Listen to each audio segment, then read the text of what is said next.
سلام. د دې مهال لنډو خبرونو ته ښه راغلاست.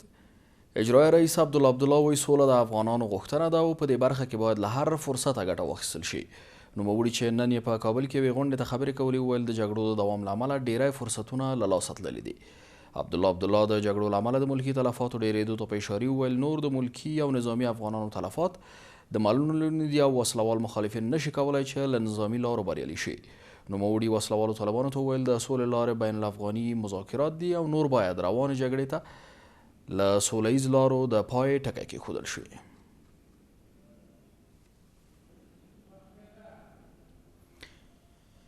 د لغمان ولایت لپاره د وسلوالو طالبانو نومول شوی والي قاري زین العابدین ووژل شو. ملي دفاع وزارت د یوې خبرپاڼې په خپرولو سره وایي په دغه عملیاتو کې چې د دې ولایت په مهترلام ښار کې شوي د یادې ډلې د لوړپوړو غړو په ګډون 26 نور وسلوال طالبان هم وژل شوي دي.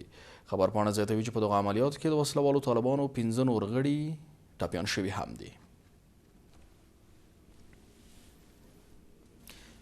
نن پر افغانستان د پخواني شوروي پوځ د یرغل 40 کاله وشول. له ارګه په همدې مناسبت په خپره شوې خبرپاڼه کې راغلي چې افغانان له نن ورځې ترخې خاطرې لري. په خبرپاڼه کې راغلي چې د شوروي اتحاد پر وړاندې د افغانانو د جهاد حقانیت موږ ته د ازادۍ درس په میراث پاتې کړی او دا سراسري پاڅون او د افغانانو قوي ارادې د دې لامل شوي چې شوروي له افغانستان خپل ځواکونه بهر کړي. د خبرپاڼې له مخې دا د ټولو افغانانو مسؤلیت دی چې د تیر جهاد میراث په سمه توګه وساتي او افغان حکومت د افغانانو د شهامت او د تیر جهاد د قدرداني په خاطر د جبل سراج ماڼۍ د جهاد موزیم په نامه نومولې ده.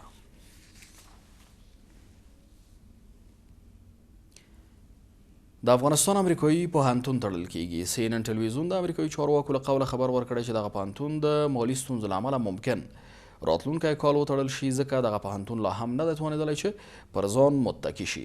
CNN ټلویزیون وایي د یاد پوهنتون 80 سلنه بودیجه لا هم د امریکا متحدو ایالاتونو لخوا ورکول کیږي او دغه پوهنتون ښایي چې د مالي سرچینو د کمیدو له امله وتړل شي.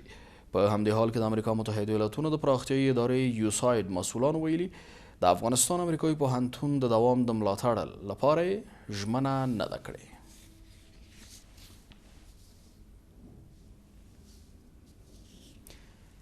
امریکایي ځواکونه وایي د افغان جګړې ګټل ناممکن دي. امریکایي عسکرو له ډونالډ ټرمپ سره د لیدنې پر مهال ویلي امریکایي لوړپوړي چارواکي د افغان جګړې په اړه درواغ وایي او دوی نه پوهیږي چې ولې په افغانستان کې جګړه کوي. دوی ویلي ناټو یو شړېدلی سازمان دی او کارونه یې بې پلانه مخته روان دي. دغه امریکایي عسکرو همداراز ډونالډ ټرمپ ته ویلي چې لوړپوړي امریکایي جنرالان او نظامي چارواکي د افغان جګړې په اړه حقیقتونه پټوي او دغه جګړه خورا خونړۍ ده. ولسمشر ټرمپ له ټیټپوړو امریکایي عسکرو سره کتلي او امر یې کړی و چې په دې غونډه کې باید هیڅ لوړپوړی افسر موجود نه وي.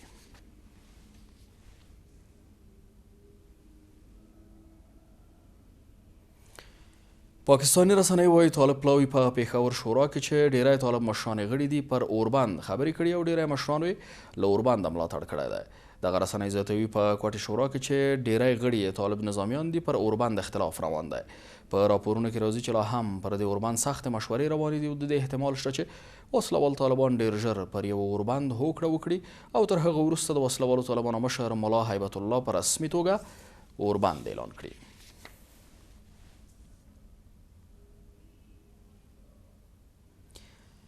وال سټریټ ژورنال وایي په افغانستان کې فعاله داعش ډله د عراق او سوریې له داعش جنګیالیو سره اړیکې لري او له دې ځایه مالي ملاتړ هم ترلاسه کوي.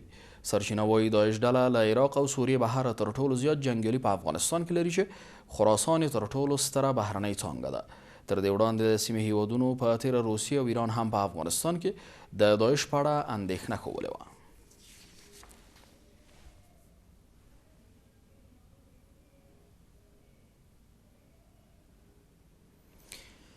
او په نړیوالو پیښو کې په قزاقستان کې د یوې مسافر وړونکې الوتکې د راغورځېدو له امله 14 تنه وژل شوي دي.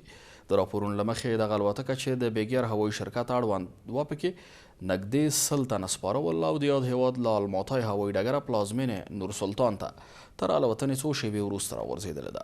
د قزاقستان د کورنۍ چارو وزارت ویلي د دوی لومړني معلومات ښیي چې په وژل شویو کسانو کې 6 ماشومان هم شامل دي. د چارواکو په وینا د 8 ماشومانو په ګډون لږ تر لږه 25 کسان نږدې روغتونونو ته لیږدول شوي دي.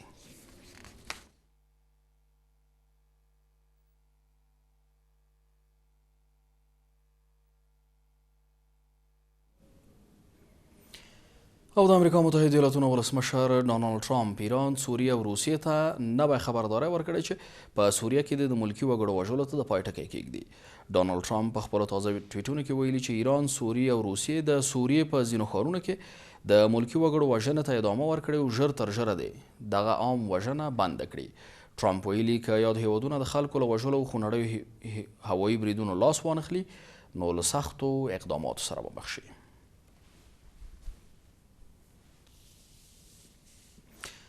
درنو لیدونکو، دا و تر دې دمه راټول شوي وروستي خبرونه.